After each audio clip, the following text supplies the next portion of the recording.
Amir was born in a small coastal town along the Mediterranean, a place where gulls cried overhead, old stone houses clustered around a harbor, and the scent of freshly baked pita bread mingled with salt on the breeze. His father, a fisherman with calloused hands and a gentle smile, and his mother, a seamstress who crafted intricate needlework for local weddings, raised him with love and laughter amid the bustle of market stalls and the hum of prayer at dawn. At home, Arabic filled every corner. The soft cadence of his mother's lullabies at bedtime, the rolling verses of his father's whispered prayers before dawn, the warm debates of relatives gathered around tea at sunset. Yet when Amir first set foot in Riverside High School in suburban California, wielding a too-big backpack and a shy grin, the words on his lips were tinged with the accent of his homeland. Each syllable carried the weight of miles traveled, the curve of his tongue shaped by a language rich with history. He kept his head down in class, focused on copying notes with trembling pen, acutely aware of the slight stares from students accustomed to the clipped consonants and predictable vowels of English spoken flat across their lips. Some days he felt as if each word he spoke might crack like ice beneath a footstep, shattering into 1,000 jagged edges. Emily Thornton, in contrast, had grown up in a world of suburban sameness. A tidy house with a white picket fence, the same drive to school each morning, and weekends filled with soccer games and sleepovers. She was bright, top of her class in English literature, popular in leadership clubs, and a natural vocalist in the school choir. Her days were planned down to the minute: tutoring sessions in calculus, voice lessons, and volunteer hours at the local animal shelter. When Amir arrived in early September, she noticed him almost immediately. The quiet newcomer with dark curls that curled just above his collar, his earnest attempts to nod and smile when teachers addressed him. One crisp autumn afternoon after English class, Emily and a few friends gathered in the breezeway between classrooms to chat. One girl said, "Did you hear his accent?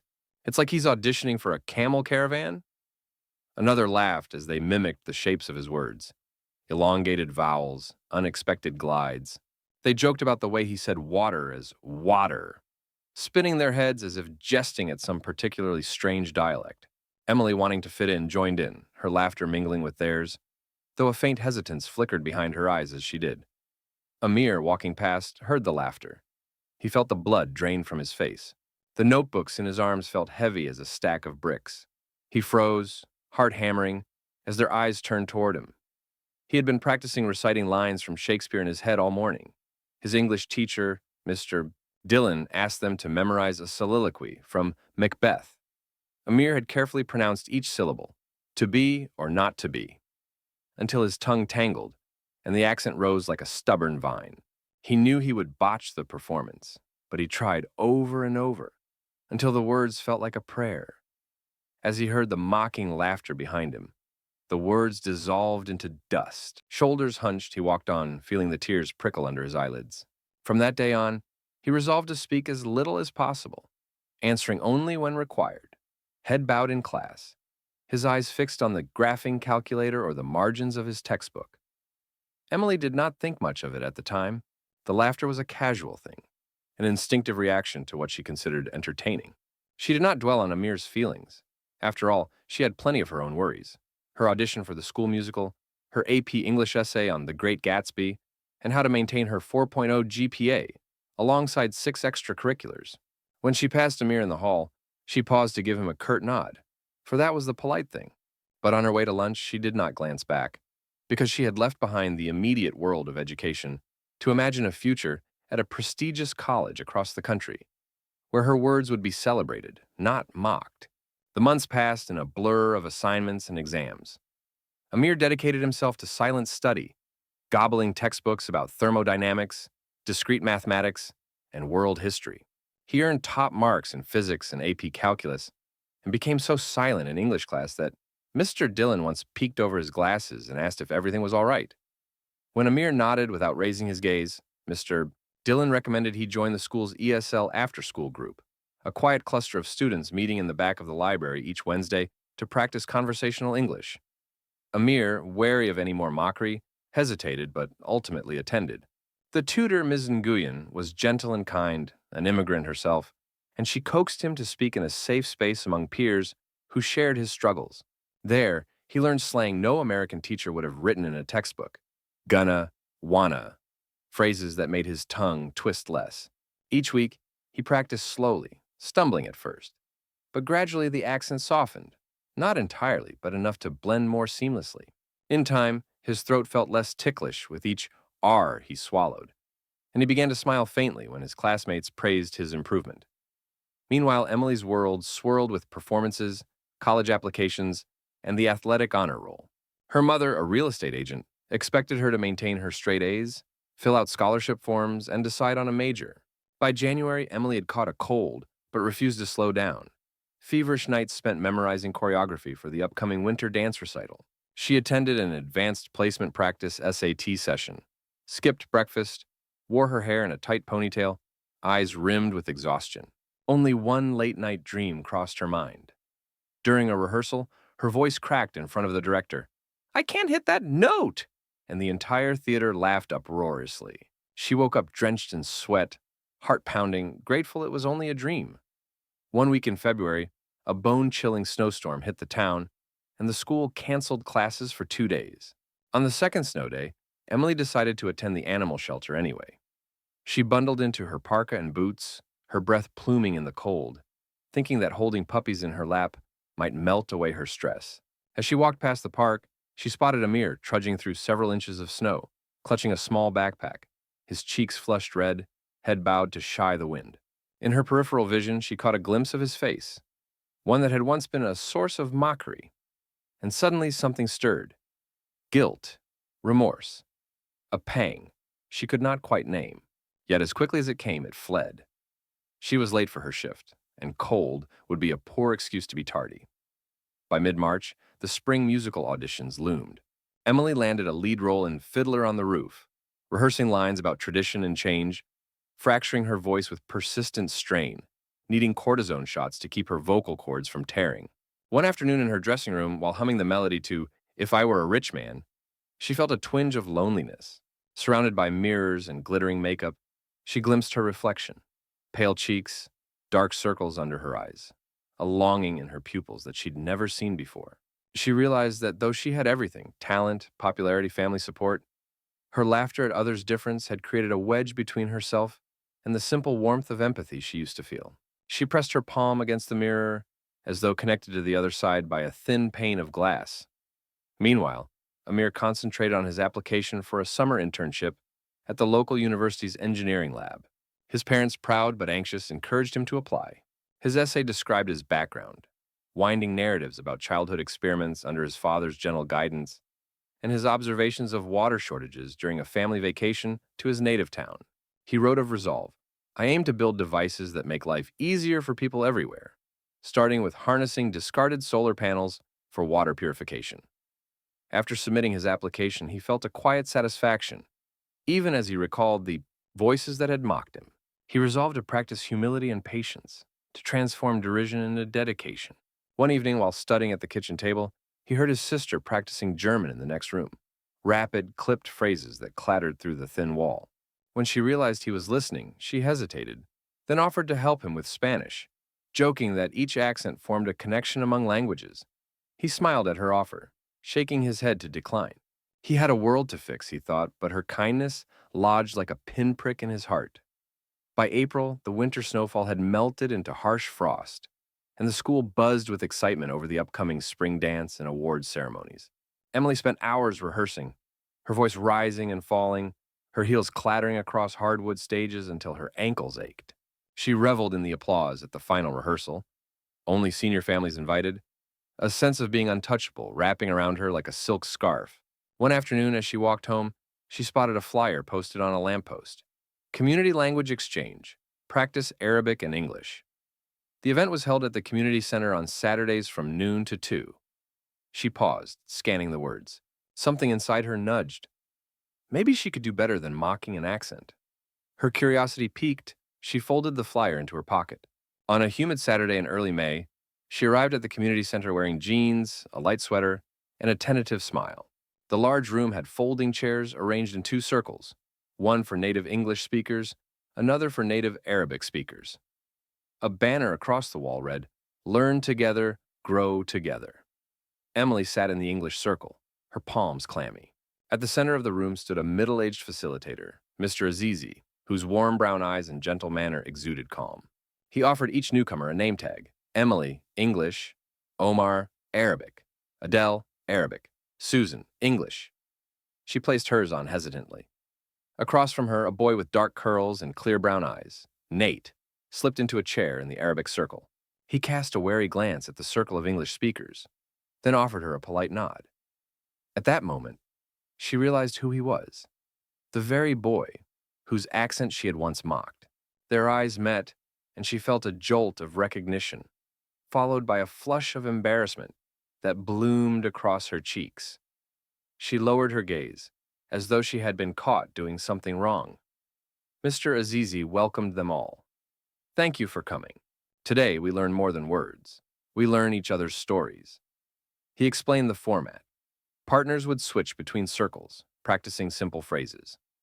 On their first turn, Nate taught her to say marhaban, hello, and shukran, thank you. His pronunciation was smooth, his eyes encouraging. She tried to mimic him, the syllables stumbling from her lips. Each time she got it wrong, he repeated gently, marhaban, marhaban, as though she were an infant learning to crawl. He smiled as she managed the greeting with a less jumbled tongue, and she realized that the words carried weight beyond mere sounds. They were bridges to another person's world. By June, Riverside High's spring concert and the spring musical had both concluded, and graduation loomed on the horizon. Emily juggled final rehearsals for the choir's senior showcase and the advanced placement English exams, scanning Shakespearean sonnets by day and belting Broadway show tunes by night. Yet, on Saturday mornings, she sat at the same folding chair in the community center across from Nate, learning Arabic words for house, school, mother, and father. He, in turn, practiced English idioms with her. Break a leg, when she performed beat around the bush when her sister would ramble on. Their conversations drifted from basic vocabulary to their lives. He told her of his craving to study mechanical engineering in college, of his nights spent running experiments on solar panels salvaged from old laptops. She disclosed her dream of attending the conservatory to hone her voice for a future on stage. In that space, the laughter that once marked her disdain now pressed against her lips as gratitude. She heard nuance in his speech she never noticed before. The soft roll of the R, the warm elongation of vowel sounds, and the infectious kindness behind his words. Her own voice felt heavy with regret as she remembered mocking him. Each accurate Arabic sentence she uttered felt like a silent apology. In June, as senior year ended, graduation ceremonies blurred with tears and applause. Emily wore a blue gown and cap, her voice cracking as she sang Pomp and Circumstance with the choir. The auditorium packed with families, Mary's eyes glistened behind her glasses as she watched Emily glide across the stage. When diplomas were handed out, handshakes and bright smiles, all eyes turned to her as she collected hers.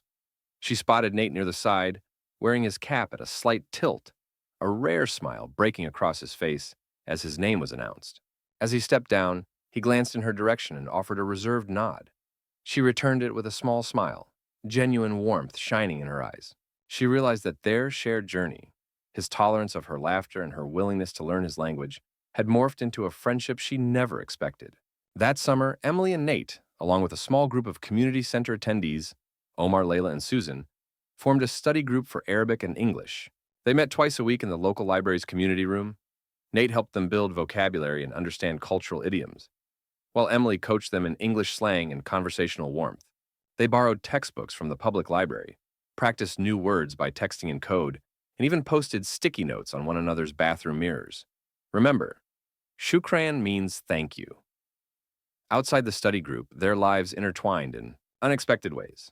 Emily's older brother, Michael, injured his knee playing pickup basketball, and Nate, who had worked on simple prosthetic prototypes in his robotics class, lent Michael a pair of adaptive braces he had designed at the community center's makerspace. Michael tested them on crutches, and the braces provided hope that he might walk without painful slippage. In return, Michael recorded Emily singing Arabic lullabies, her voice sweet and strong, and Nate listened, learned each lyric, and tried to match her pitch. Their voices meshed odd and beautiful, bridging language through melody. In mid-July, a local nonprofit sponsoring refugee resettlement asked Nate to translate for two families who spoke only Arabic. He arrived at his grandfather's old pickup truck, where Emily was already unloading bottled water and school supplies destined for the family's children. As he translated basic medical information from the clinic, Emily knelt to greet a little girl who clutched a doll with homemade clothes.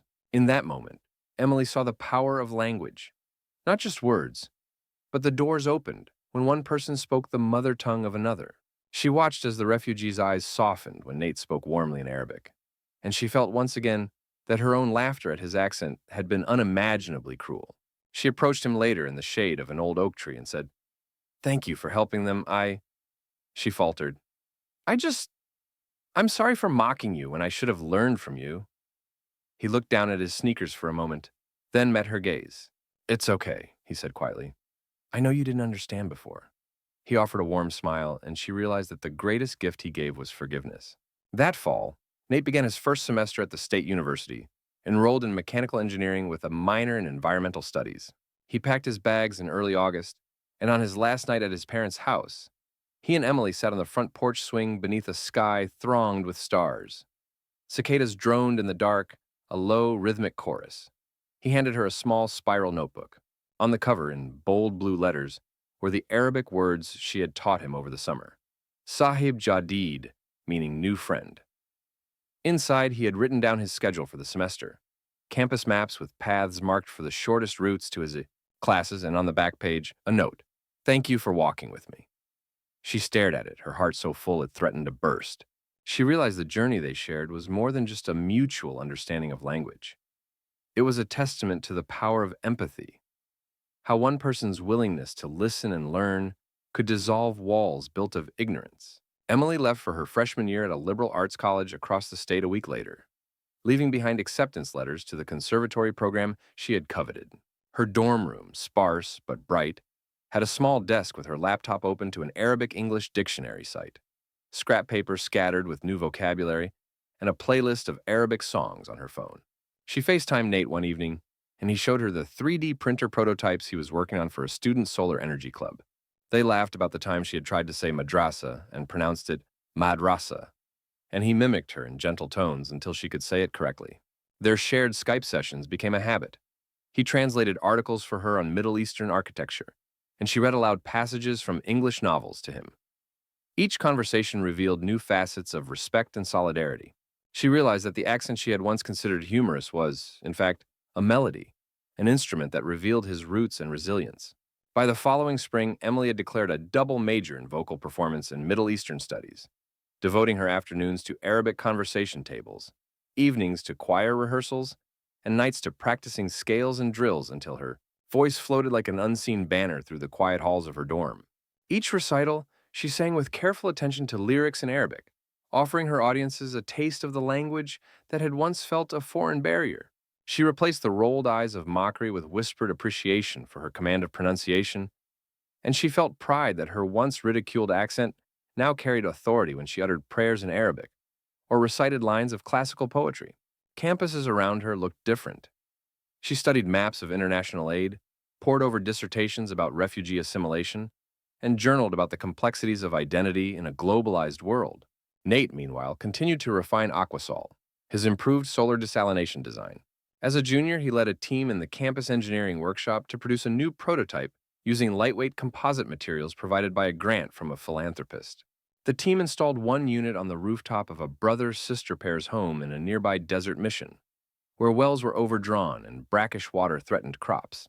Under Nate's supervision, they calibrated sensors to shut off the pump automatically when water purity levels dropped below safety thresholds. After 6 months of monitoring, the researchers reported a 70% reduction in gastrointestinal illnesses among the local population of 50 families. His thesis advisor praised his ingenuity and, at the research symposium, awarded him a prestigious fellowship to continue his work abroad. As he held the fellowship letter in his trembling hands, he thought of the boy he had been, quiet, uncertain, vulnerable beneath the mockery of his peers. He recognized that his success, standing before professors, field scientists, and local officials, was only possible because someone, somewhere, had taught him that difference was not a joke, but a gift. In her senior year at conservatory, Emily invited Nate to watch her final recital, a soprano aria in Arabic from the opera Les Indes Galantes. She had chosen it to honor him, to embrace the language rather than run from it. On the night of the performance, she stepped onto the stage in a flowing gown of deep emerald green. Nate watched from the front row, surrounded by her classmates, faculty, and family. When Emily's voice filled the auditorium, the fluid notes, enriched by the percussion of rolling R's and deliberate vowels, caused an almost reverent hush to fall. Her eyes, illuminated by stage lighting, locked for a moment with Nate's, and he saw years of growth beneath their depths. The girl who once mocked, now transformed into a conduit for cross-cultural gratitude. When the final note hovered and drifted away, the audience rose, applauding for minutes that felt like seconds. Nate joined the standing ovation with every fiber of his being, cheering as though his own life had been saved by that melody. As the crowd finally settled, he rose, weaving through the aisle, and hugged her backstage. "You sound like the desert wind," he whispered. "Like home." She wiped a tear from her cheek and smiled, trembling. "Thank you for teaching me that home isn't a place. It's a language of the heart." That summer, they reunited in the community center where it all began. Nate came home from university for a break, a slip of a man with a scholarship for his PhD. And Emily drove across the state in her mother's SUV, a soprano on hiatus from opera tours. They arrived at the same folding chairs, the same banner reading, "Language exchange, learn together, grow together." Now, when they sat facing each other, their words were a symphony.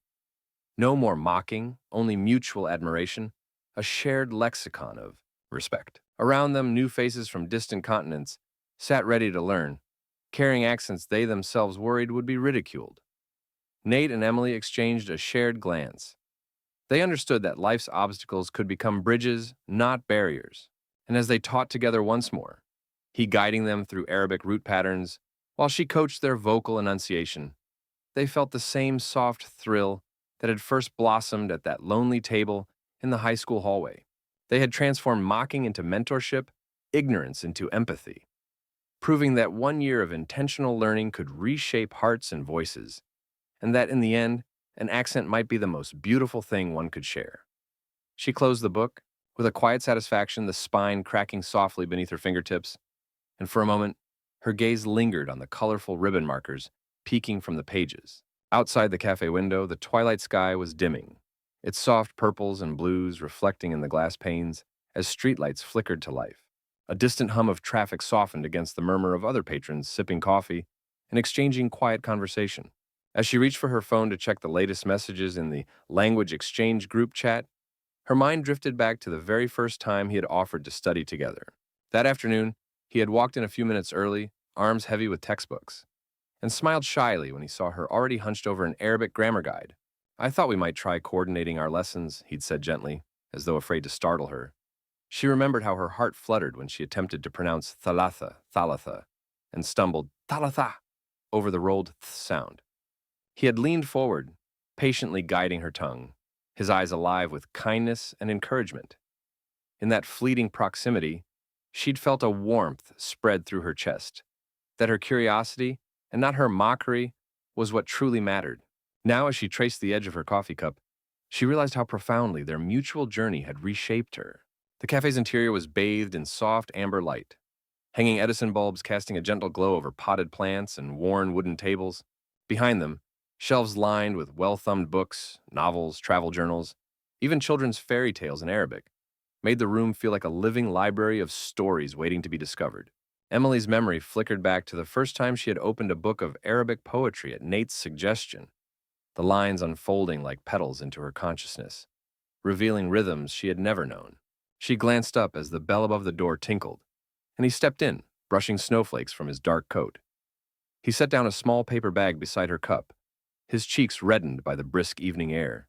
"I brought something for you," he said, tipping the bag open to reveal a box of delicate homemade baklava, each piece glistening with honey and pistachios. "My cousin sends me the recipe from our hometown. He says the pistachios are the best in the region." Emily's eyes lit up. "You didn't have to," she began, but he waved her protest away. "I wanted to. It's part of sharing my world. I thought it might help you when you practice reciting those Arabic phrases with a bit of sweetness." She smiled so broadly that he could see the earlier traces of self-doubt had entirely vanished from her face. As they settled into their usual corner, the hum of conversation around them faded into a comfortable background. Nate reached for his own cup of black coffee and slid over a well-worn notebook. its pages filled with neatly printed vocabulary lists and short stories he had written in both English and Arabic. Shall we start? He asked, flipping to a new page titled Idiomatic Expressions. Emily nodded, opening her phrasebook, and he read aloud, "You have the world at your feet," pausing to translate and explain its connotation in Arabic contexts. She tried once, then again, rolling her R's until they sounded fluent, each attempt drawing an encouraging grin from him. By the time the lecture lights dimmed and the cafe's soft jazz playlist drifted into focus, they had moved on to more complex grammar, imperatives, and subjunctive moods, shading their conversation with laughter at mispronunciations and shared triumph at mastering tricky verb stems.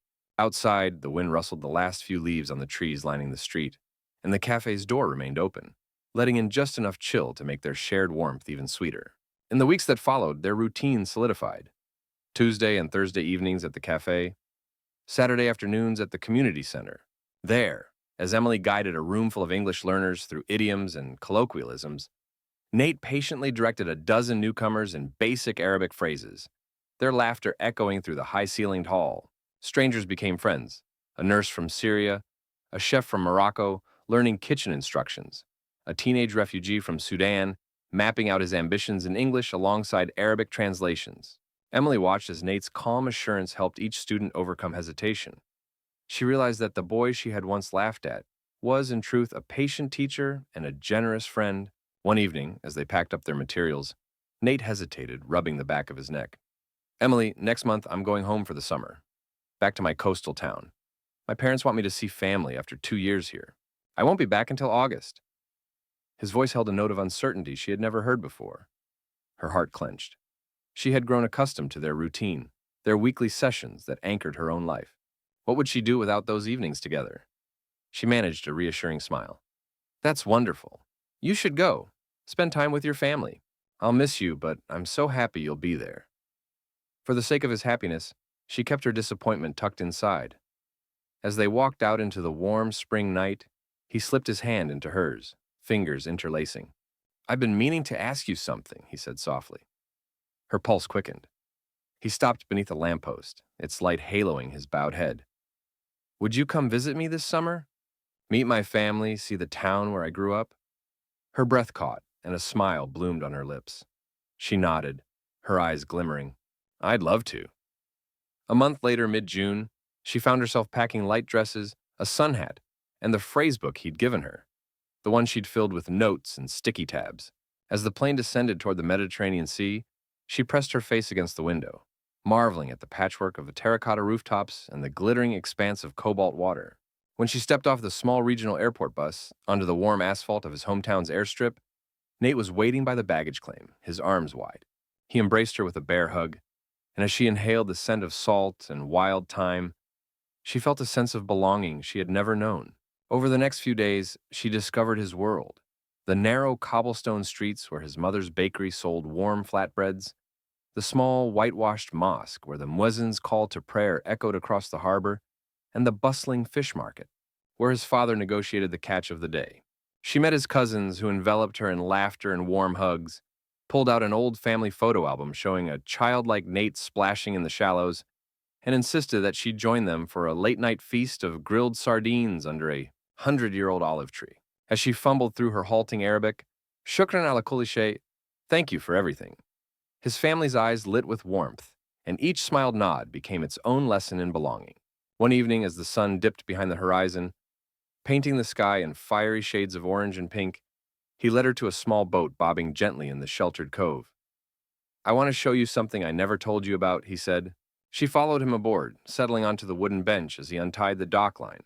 With the tide pulling them out, the harbor lights twinkled behind them like distant stars. He braced at the helm, and the engine's hum blended with the cry of gulls. After a few minutes, he cut the motor, leaving them to drift. When she drew in a quiet breath, the sea's stillness seemed suspended around them. He reached into his pocket and produced a small, tarnished tin. "I brought this," he said, lifting it to reveal a faded photograph of a young boy himself, standing on a similar boat, beaming, a fishing pole in hand. The date scribbled on the back read April 2005. "That was me when I first learned to sail with my father," he said, voice low with emotion. She laid her hand over his. "I'm glad you showed me this." As the sky deepened to navy, They sat in companionable silence, only the distant lull of waves and the soft rustling of rigging above them. In that moment, everything felt possible. Every accent, every difference, dissolved in the hush of night. When Emily finally boarded the airplane home in late July, she carried more than souvenirs and pictures. She bore with her an expanded heart, filled with laughter, learning, and the knowledge that empathy could reshape lives. Back at college in early August, she slipped once more into her dorm room, unveiling her framed photo of herself and Nate stepping off the boat at twilight. Though miles would soon separate them again, she found comfort in the shared memories and ongoing language lessons, texting him Arabic poetry from the poet Mahmoud Darwish, while he responded with lines in English from Maya Angelou. And when she opened her music folder at the conservatory that fall, the piece that caught her heart was a traditional Arabic ghazal, its melody weaving through the corridors of her memory as a testament to the journey from mockery to understanding, from distance to a shared language of the heart.